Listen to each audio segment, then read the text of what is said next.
My name is Evelina, 34 years old, and I thought I had everything figured out until I discovered my fiancé Marcus had been living a double life right under my nose. We were 3 months away from our wedding, the one I'd been planning since I was 12, complete with the perfect dress and the perfect venue. But last Thursday morning, when Marcus kissed me goodbye and said he had a business conference in Seattle, something felt different. Before I share what happened next, let me know where you're watching from today. If you've ever been betrayed by someone you trusted, hit that subscribe button and ring the notification bell, because this story will show you exactly how I took back my power.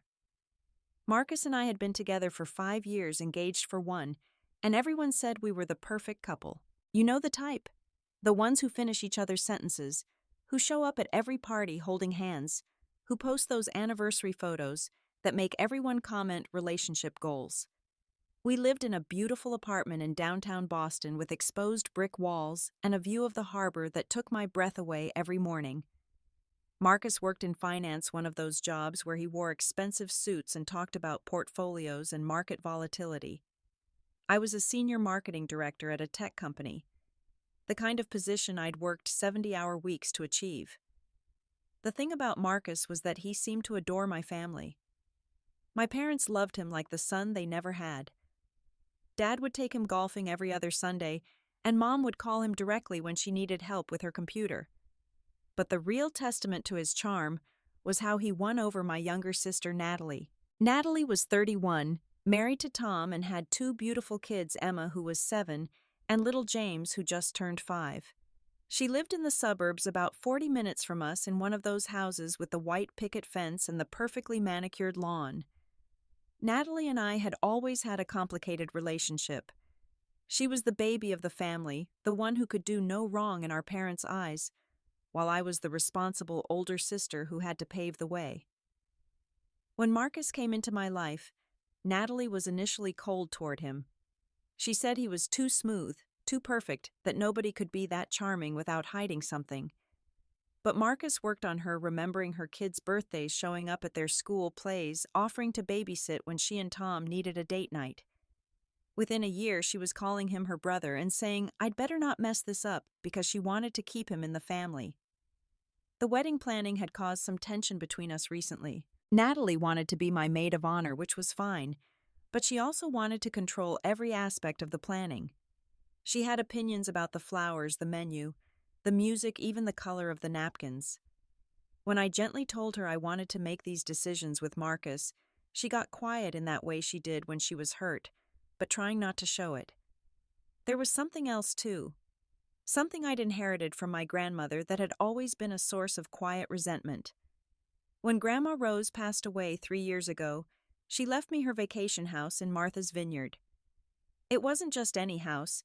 It was a stunning colonial property right on the water, worth about $2.8 million. The house had been in our family for 60 years, and Grandma Rose had spent every summer there teaching me to make her famous blueberry pie in that sun-filled kitchen. Natalie had been devastated when the will was read.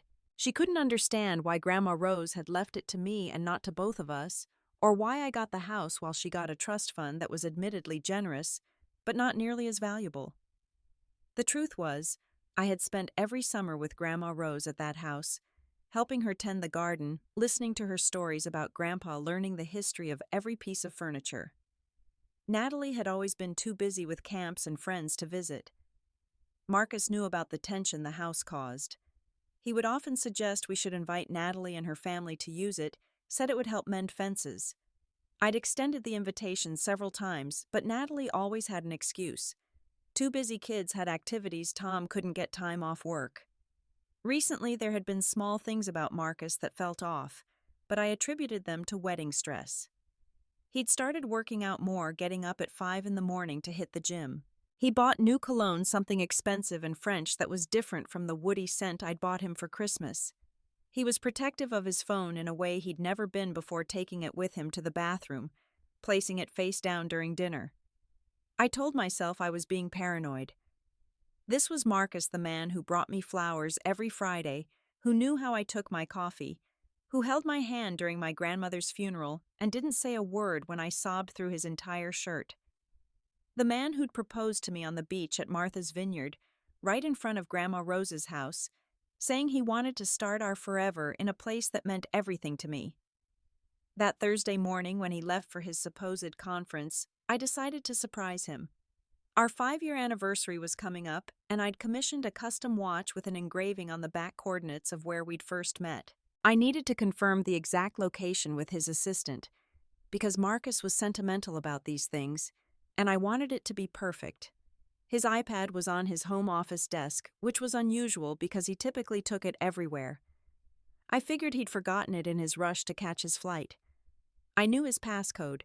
We knew all each other's passwords. That's what couples did when they had nothing to hide. I was just going to check his calendar for his assistant Jessica's contact information. That's when everything I thought I knew about my life started to crumble one notification at a time. The iPad screen lit up with an email notification from Delta Airlines that said your group booking confirmation for Martha's Vineyard. My finger hovered over it for a moment, confusion flooding through me because Marcus was supposed to be heading to Seattle. I tapped on the notification, and what I saw made my stomach drop to the floor. 5 tickets. 5 names that made no sense being together without me. Marcus Wellington, my fiancé. Natalie Harrison, my sister. Tom Harrison, her husband. Emma Harrison and James Harrison, their kids. Departure was 2 days ago. Return was in 3 days. They were at my grandmother's house right now at this very moment, while I sat in our apartment thinking Marcus was across the country at a conference. My hands started shaking as I opened his email properly. There were dozens of exchanges I'd never seen, all filtered into a folder labeled with a single period, something I'd never notice unless I was looking for it. Hotel reservations dating back 2 months, but why would they need a hotel when they had the house? Then I saw it emails about renovations, about surprising me by updating the house before the wedding. For a split second, relief flooded through me. This was all a misunderstanding, a beautiful surprise that I was ruining by snooping. But then I opened WhatsApp Web, and the secret group chat called Family Vacation Crew destroyed any hope I had left. The messages went back months planning this trip in detail. Natalie had written that she deserved to see the house that should have been partly hers. Marcus had responded that I was too controlling about the property, that I needed to learn to share. Tom had chimed in about how the kids had never even seen their great-grandmother's house because Aunt Evie was so precious about it. The most recent messages made me physically ill. There were photos from yesterday, all of them on the beach in front of my grandmother's house. Natalie posing in the garden where Grandma Rose's prized roses bloomed. Marcus standing in the master bedroom, the one where my grandmother had taken her last breath, making some joke about claiming it as his domain. The kids jumping on the antique furniture that had been shipped from France in the 1800s. Then I found the message that broke something inside me. Natalie had written yesterday afternoon, Evelina would absolutely flip if she knew we were using her precious beach house like this. Marcus had replied within seconds, what she doesn't know won't hurt her. After the wedding, I'll have just as much say in this place as she does. Maybe more since I actually know how to have fun with it. Tom had added laughing emojis and said, just make sure the kids don't mention this to her.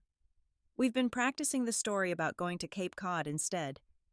Even little James knows to keep the secret.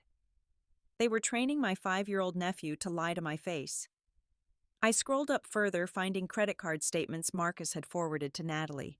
He'd been charging expensive dinners at the island's best restaurants, boat rentals, shopping sprees at the boutiques in Edgartown.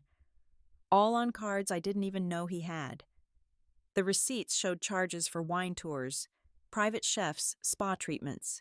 They were living like royalty in my grandmother's house, spending money we were supposed to be saving for the wedding. My whole body started shaking. I ran to the bathroom and barely made it before I threw up everything I'd eaten for breakfast. My engagement ring caught the light as I gripped the toilet bowl the diamond Marcus had said belonged to his grandmother. Now I wondered if that was even true. I sat on the bathroom floor for 20 minutes trying to make sense of what I'd discovered. This wasn't just a betrayal, it was a conspiracy. My sister, the one who'd given a toast at my engagement party about how Marcus was the brother she'd always wanted. My fiancé, who'd held me as I cried about work stress just last night, telling me everything would be okay. They'd been planning this for months, lying to my face every single day. I needed to talk to someone who could tell me I wasn't losing my mind. I called Harper, my best friend since college, the one person who'd never lie to me, even when the truth hurt. Harper answered on the second ring, her voice bright and cheerful. I could hear coffee shop noise in the background, the normal world continuing while mine fell apart. I managed to choke out that I needed her, that something had happened with Marcus. She was at my apartment in 15 minutes, still carrying her half-finished latte. I showed her everything on the iPad, watched her face go from confusion to shock to absolute rage. Harper was the calmest person I knew, the one who mediated everyone's fights, but she was pacing my living room like a caged animal. Then she told me something that made everything worse. She'd seen Tom's Instagram story yesterday, a quick glimpse of a beach that looked familiar. She'd assumed I was there too, that maybe I'd taken a long weekend and forgotten to mention it. She pulled up his profile on her phone, but the story was gone. Of course it was. They were covering their tracks, but not well enough. Harper held me while I cried, then helped me make a plan. First, I needed to know exactly what was happening at the house. Then I needed to decide what to do about it. She offered to drive up there with me right now to confront them all, but something cold and calculating had taken over the hurt. I didn't want a confrontation. I wanted something much more satisfying. I called my boss and told him I had a family emergency, which wasn't really a lie. In 3 years of working at the company, I'd never taken a sick day, so he immediately told me to take whatever time I needed. Then I sat down at my laptop and opened the security app for the Martha's Vineyard house. I'd installed the system last year after some break-ins in the neighborhood. Cameras covered every entrance, the main rooms, and the garden. Marcus knew about them, but apparently he'd forgotten, or maybe he just didn't care. The footage was all there, time-stamped and clear as day. I watched them arrive 2 days ago, Marcus carrying suitcases like he owned the place. Natalie was giving a grand tour to Tom, pointing out artwork and furniture like she was a museum guide. The kids were running through rooms with sticky hands, touching everything Grandma Rose had carefully preserved. They'd brought their dog, a German Shepherd, that was currently sleeping on the antique Persian rug that Grandma had bought on her honeymoon in 1952. The master bedroom footage made me sick again. Marcus and Natalie were going through my grandmother's jewelry box, the one I'd left there because I couldn't bear to move it. Natalie was trying on pieces, holding them up to the light. Marcus picked up a pearl necklace and said something that made her laugh. She took it and put it around her neck, admiring herself in the mirror. In the kitchen, they were using the china that had been in our family for 4 generations, the set that only came out for Christmas and Easter. Tom was opening bottles from my grandfather's wine collection, bottles that were worth thousands of dollars each, meant to be saved for special occasions. He was drinking a 1947 Chateau d'Yquem, straight from the bottle like it was beer at a barbecue. The kids had turned the library into a fort, pulling books off shelves to build walls. First editions that Grandma Rose had collected over decades were scattered on the floor. I watched Emma spill juice on a signed copy of To Kill a Mockingbird that Harper Lee had personally inscribed to my grandmother. I called Walter, the property manager, who'd been looking after the house since before I was born. He was a family friend, someone who'd taught me to fish off the dock when I was 6.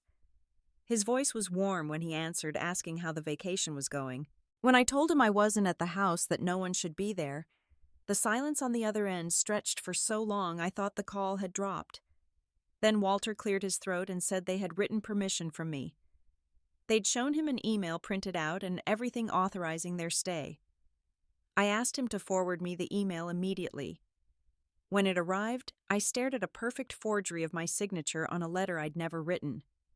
The letter said I was gifting my sister a week at the house to make up for past tensions, that Marcus would be supervising to make sure everything was taken care of. It was written in a tone that sounded enough like me to be believable if you didn't look too closely. Walter was mortified, apologizing over and over. He mentioned that he'd thought it was strange I hadn't called him directly, but Marcus had been so convincing, saying I was swamped with wedding planning. They'd even told the neighbors that I was too busy to come myself, but wanted family to enjoy the place. I asked Walter to check with Mrs. Henderson next door, a nosy but well-meaning woman who knew everything that happened on the street. He called me back 10 minutes later with information that made my blood run cold. Natalie had introduced Marcus to the neighbors as the co-owner of the property, saying that after the wedding they'd be spending every summer there. She'd implied that I was difficult about sharing and that Marcus was the reasonable one who understood family values. Harper helped me create a fake Instagram account, and we used it to look at Natalie's private profile. She'd been posting constantly dozens of photos of her perfect family vacation at her grandmother's house. She never mentioned it wasn't actually hers. The comments from our mutual friends and relatives were all congratulating her on finally getting to enjoy the family property, saying how wonderful it was that I was finally sharing. Marcus's LinkedIn showed he was on vacation, not at any conference. He'd even posted about taking time to recharge with family before the big wedding with a photo of the sunset from my grandmother's dock. His colleagues were commenting about what a devoted family man he was. I went back through our bank statements with new eyes. There were transfers I hadn't noticed before, small amounts moving from our joint wedding account to another account.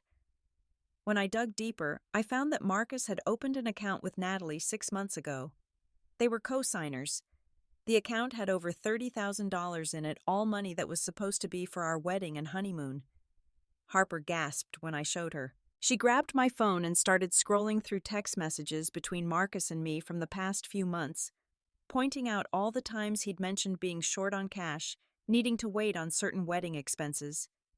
He'd been stealing from our future to fund whatever sick game he was playing with my sister. That's when I decided I wasn't going to cry anymore. I wasn't going to confront them and give them the chance to gaslight me with excuses. I wasn't going to be the hysterical woman they'd probably been painting me as for months. I was going to do something much better. I was going to take away the very thing they'd felt entitled to steal from me, and I was going to do it so quietly they wouldn't see it coming until it was far too late. My first call was to Mr. Brennan, the estate attorney who'd handled my grandmother's will. He'd been our family lawyer for 30 years and had warned me about keeping the property solely in my name after several relatives had made comments about it being family property. He answered immediately, probably because I'd never called his emergency line before. I explained the situation calmly, showing no emotion, even though my insides were churning. Mr. Brennan listened without interrupting, occasionally making a sound of disgust. When I finished, he confirmed what I already knew. The house was mine entirely, no one else had any legal claim to it, and I could do whatever I wanted with it, including selling it immediately. He then told me something interesting. A Japanese investor named Mr. Yamamoto had approached him 6 months ago about purchasing the property. He'd offered $3.2 million cash, well above market value, because he wanted that specific location for his family's summer retreats. I'd turned him down without even considering it because I couldn't imagine letting go of Grandma Rose's house. Now I told Mr. Brennan to call him immediately. If Mr. Yamamoto could close within 72 hours, I'd accept $3 million. Cash deal, no contingencies, and I wanted it done before Marcus and Natalie returned from their stolen vacation. While Mr. Brennan worked on the legal side, I started making other arrangements. I called a moving company that specialized in valuable antiques and artwork. For the right price, they could be at the house tomorrow morning at 6 before anyone staying there would be awake. They'd remove everything that mattered, all the pieces my grandmother had collected, all the family heirlooms that Natalie was currently treating like props in her fantasy life.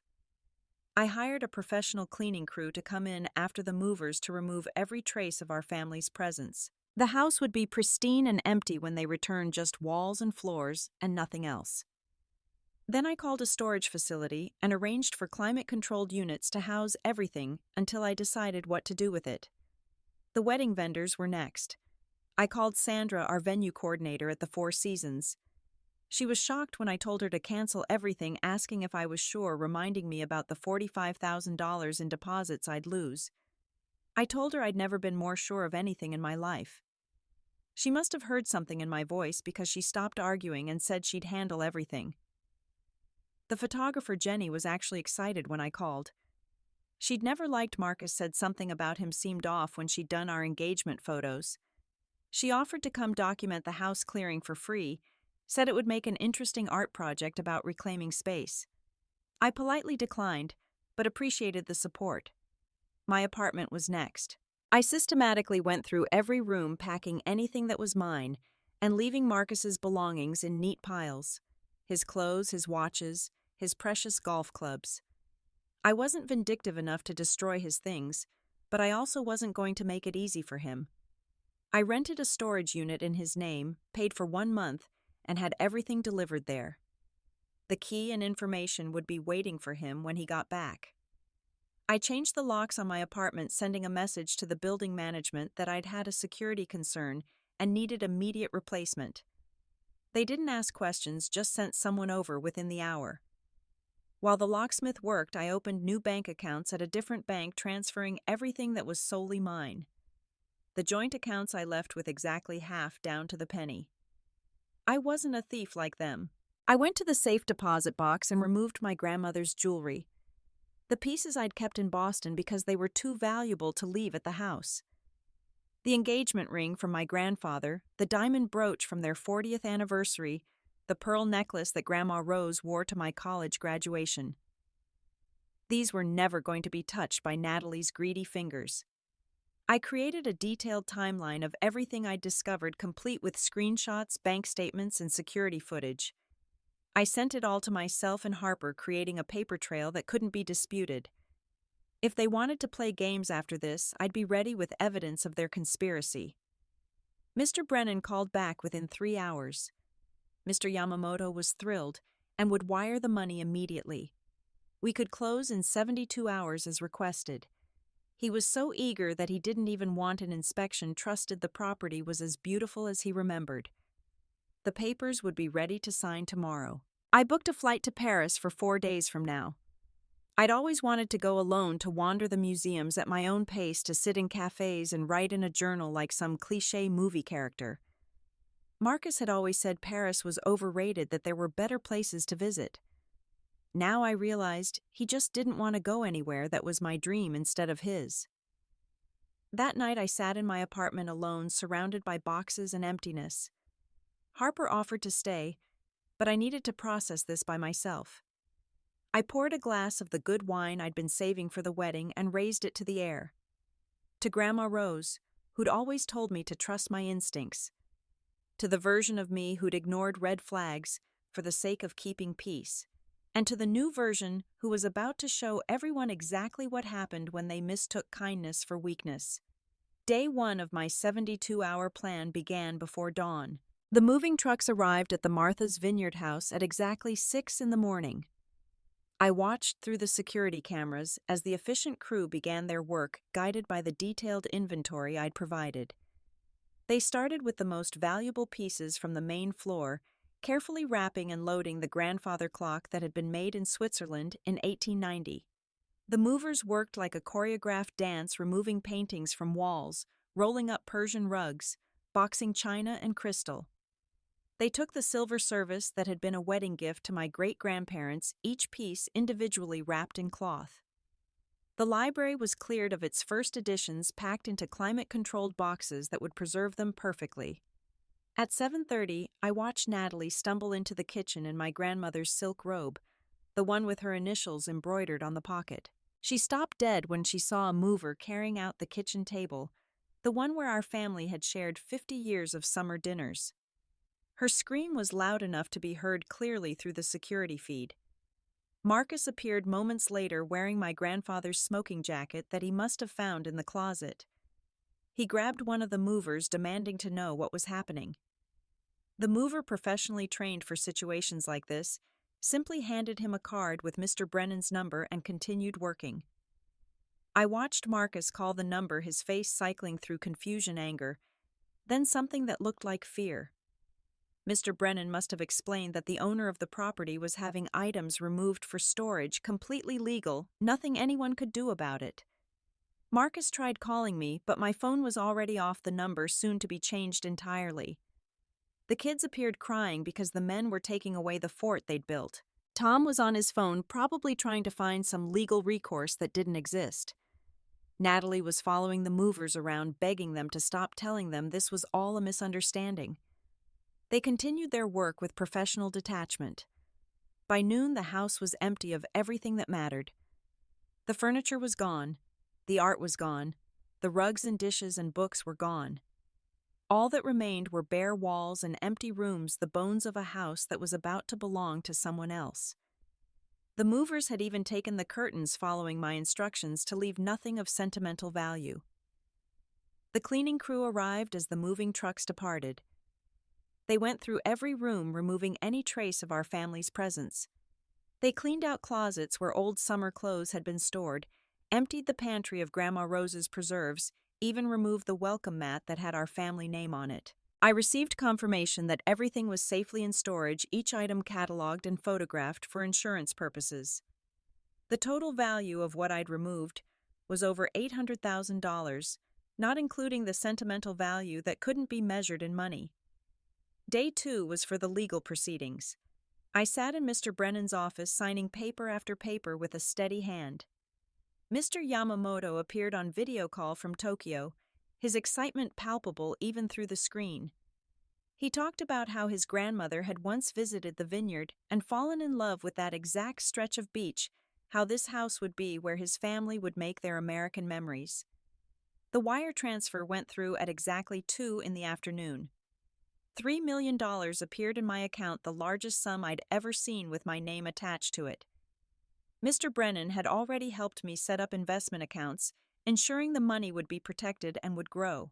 This wasn't just revenge money. This was my future, my freedom, my grandmother's final gift transformed into something new. The real estate agent who'd facilitated the quick sale mentioned she'd never seen anything like it. Usually properties like this took months to close. But Mr. Yamamoto's eagerness and my motivation had created perfect conditions for the fastest sale in Martha's Vineyard history. She asked if I was sure mentioning the family history. I told her I was creating new history. Day 3 morning was the hardest.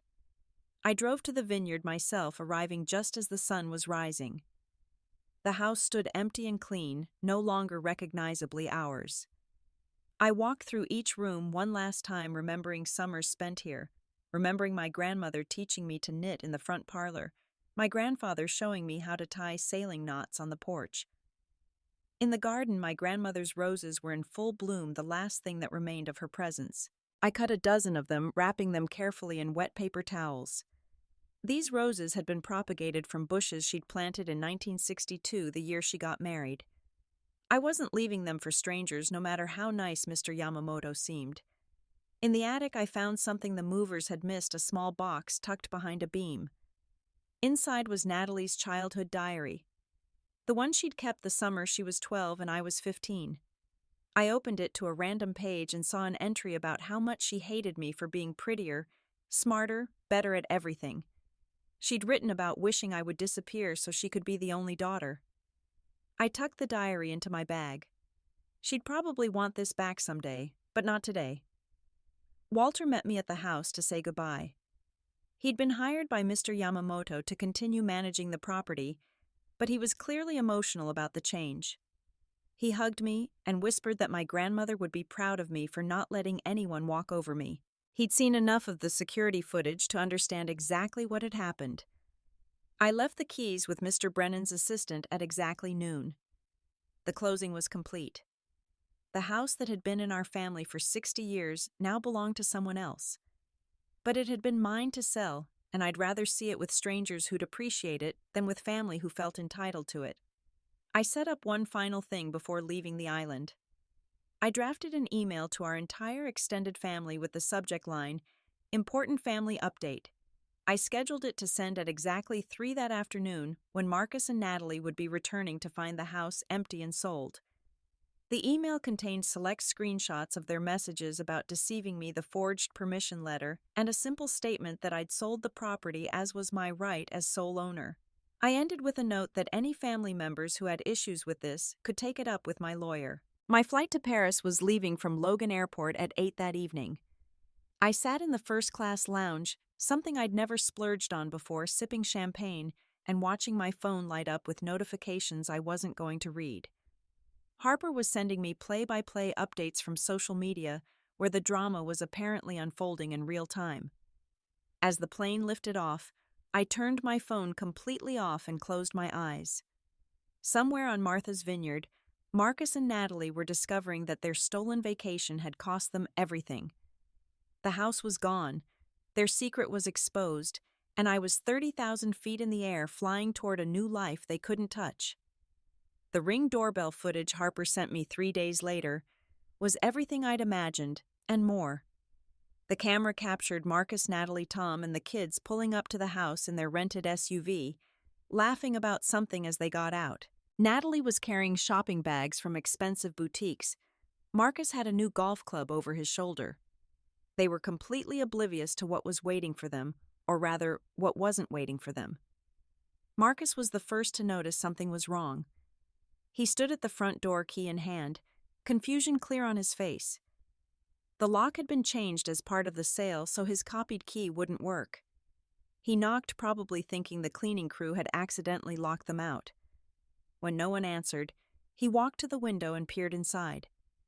The scream that came out of him when he saw the empty rooms was primal. Natalie ran over, cupping her hands against the glass to look inside. She started shaking the door handle violently, like she could will it open through force. Tom was on his phone, probably trying to call me, though my number had already been changed. The kids were crying, not understanding why they couldn't go inside to get their toys. Emma kept asking where all the furniture went, while James just wanted his stuffed bear that he'd left on what used to be a bed. Watching them made me feel a pang of guilt. They were innocent in all this, but their parents had made choices that affected everyone. Marcus called me 43 times, according to Harper, who was monitoring my old number through the carrier's website. He left 17 voicemails that progressed from confused to angry to desperate. In the last one, his voice was cracking as he said this had all been a misunderstanding, that they just wanted to fix up the house as a wedding surprise. Tom's approach was different. He went straight to threats, leaving voicemails about lawsuits and pressing charges for theft. Harper, who was a corporate lawyer, laughed when she heard them. He had no case whatsoever. They were the ones who'd forged documents and stolen money. If anyone was going to face legal consequences, it would be them. The family group chat exploded when my scheduled email went out. My phone was off, but Harper was screenshots of everything. My mother's first response was confusion, then horror, as she processed what her youngest daughter had done. She tried calling Natalie, who apparently screamed at her that I was a liar, and hung up. My father drove to Martha's Vineyard that same day. The new security cameras Mr. Yamamoto had already installed caught him standing outside the house looking older than I'd ever seen him. He later told me he'd confronted Natalie at her hotel, and she'd broken down crying, admitting everything but claiming I'd never shared the house with family that I'd hoarded grandmother's love and now her possessions. The extended family was divided. Some cousins thought I'd overreacted, that family should forgive family. Others, particularly the older aunts who remembered how much time I'd spent with Grandma Rose, understood completely. My great-aunt Patricia, the matriarch of the family, now sent me a message saying Grandma Rose would have done the exact same thing, except she would have also burned their clothes. Marcus showed up at Harper's apartment building the next day, somehow figuring out I might be there, even though I was already in Paris. The doorman called Harper to ask if she wanted to let him up. She went down to the lobby instead, recording the entire interaction on her phone for legal purposes. Marcus looked terrible, unshaven, wearing the same clothes from the day before. He begged Harper to let him explain, said that Natalie had manipulated him, that she'd threatened to tell me lies about him if he didn't go along with her plan. Harper, in her calmest lawyer voice, told him she was recording and asked if he wanted to repeat that allegation. He backtracked immediately, stammering about misunderstandings and wedding stress. He tried a different tactic, pulling out his phone to show Harper the rings he'd supposedly bought for the wedding, claiming he'd spent all his savings on them. Harper looked at the photos and immediately spotted that they were screenshots from a jewelry website, not actual receipts. She told him to leave before she called security, and that any further contact would be considered harassment. Meanwhile, Natalie's marriage was imploding. Tom had discovered the secret bank account she'd opened with Marcus and realized there were feelings involved beyond just sibling friendship. He went through her phone and found messages that suggested an emotional affair at minimum. He took the kids to his mother's house and filed for separation the next week. My mother called me in Paris crying so hard I could barely understand her. She apologized over and over for not seeing what was happening, for always making excuses for Natalie's behavior over the years. She told me that Natalie had been jealous since we were children, but she'd thought it was normal sibling rivalry that would fade with age. She never imagined it would escalate to this level of betrayal. I spent 2 weeks in Paris walking along the Seine, sitting in the Musée d'Orsay for hours, eating croissants in tiny cafes where no one knew my name or my story. I wrote in a journal every day, processing not just the betrayal, but the years of subtle manipulation I'd ignored. The signs had been there, the way Natalie always had emergencies during my big moments, how she'd convinced our parents I was being selfish whenever I had boundaries, how she'd slowly inserted herself into every aspect of my relationship with Marcus. During my second week, I got an email from Mr. Yamamoto with photos of the house. He'd already started renovating, but in a way that honored its history. He'd researched the original blueprints and was restoring details that had been changed over the years. He thanked me for allowing his family to become part of the house's story and promised to care for it with the same love my grandmother had. Marcus tried one more desperate move. He contacted my workplace, telling them I was having a mental breakdown and needed help. Unfortunately for him, my CEO was already aware of the situation because I'd been professional enough to inform HR before I left. Marcus's call was seen as harassment, and they issued a cease and desist letter that threatened legal action if he contacted anyone at the company again. When I finally returned to Boston, I found out Marcus had already moved on. Within 3 weeks of our broken engagement, he was dating someone new, a 23-year-old intern from his company.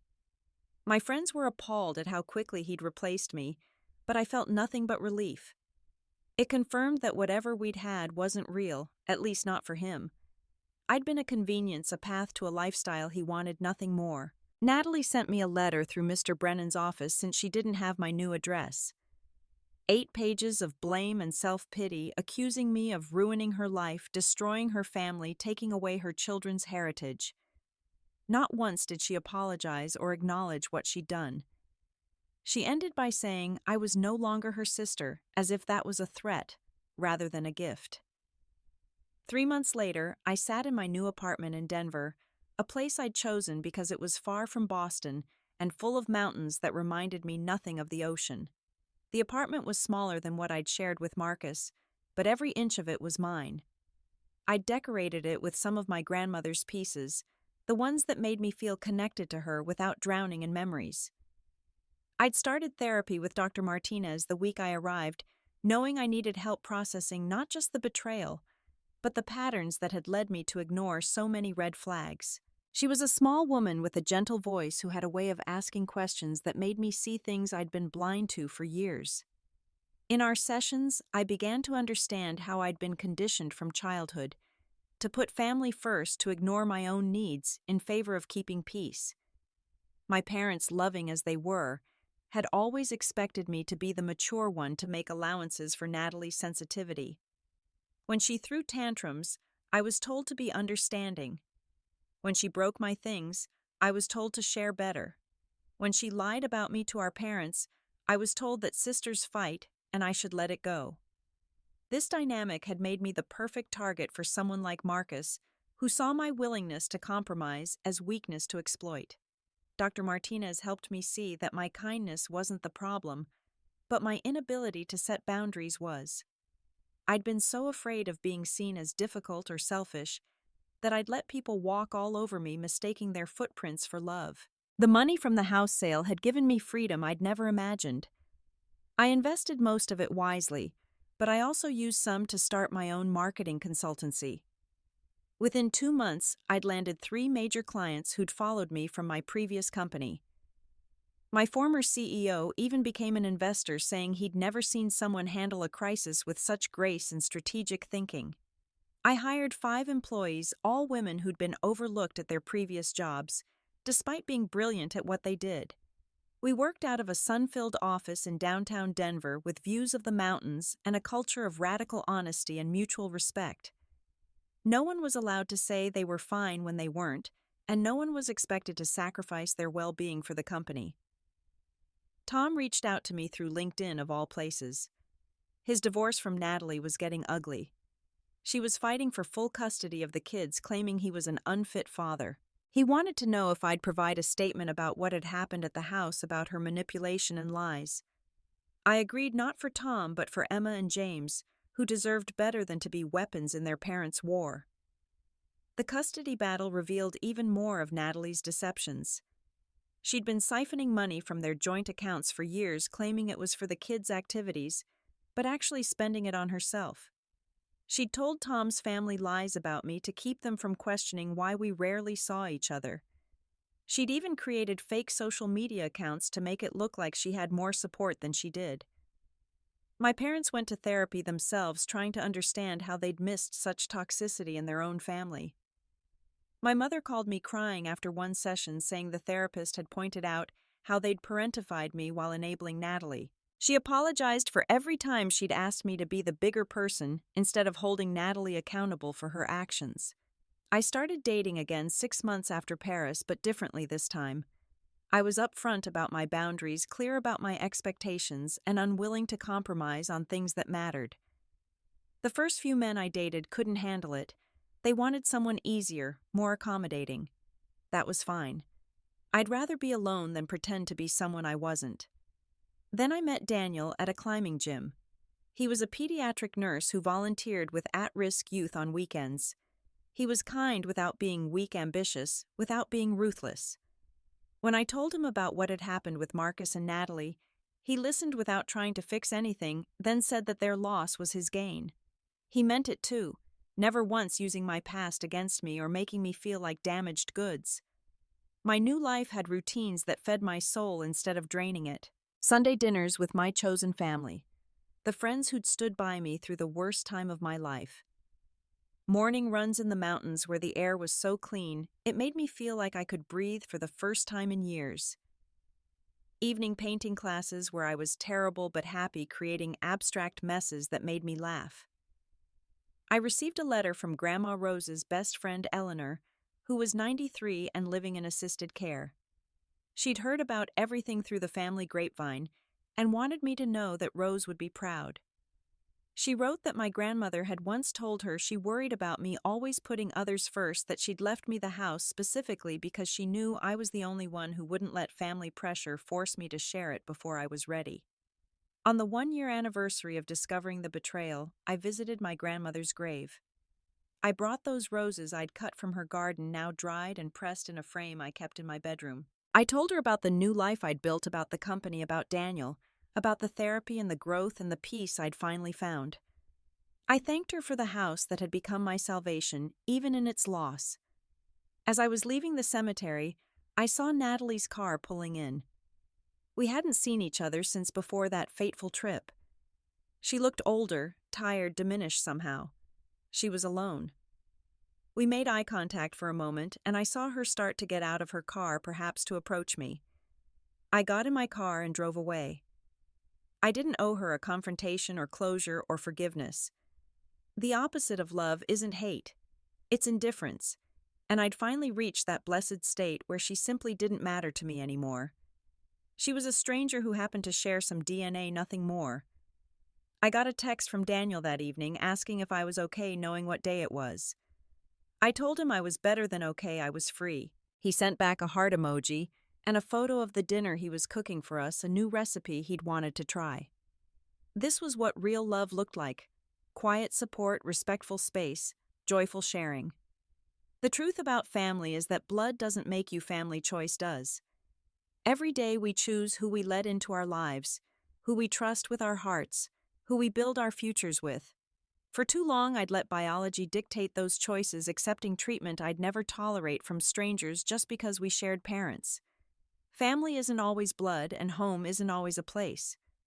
Sometimes the greatest gift someone can give you is showing you exactly who they are, even if that revelation comes wrapped in betrayal. I lost a house, a sister, and a fiancé in 72 hours, but I found something worth infinitely more. I found myself. The $3 million from the house became seed money for more than just my business. It funded a new life built on truth instead of pretense, boundaries instead of sacrifice, and chosen family instead of forced obligations.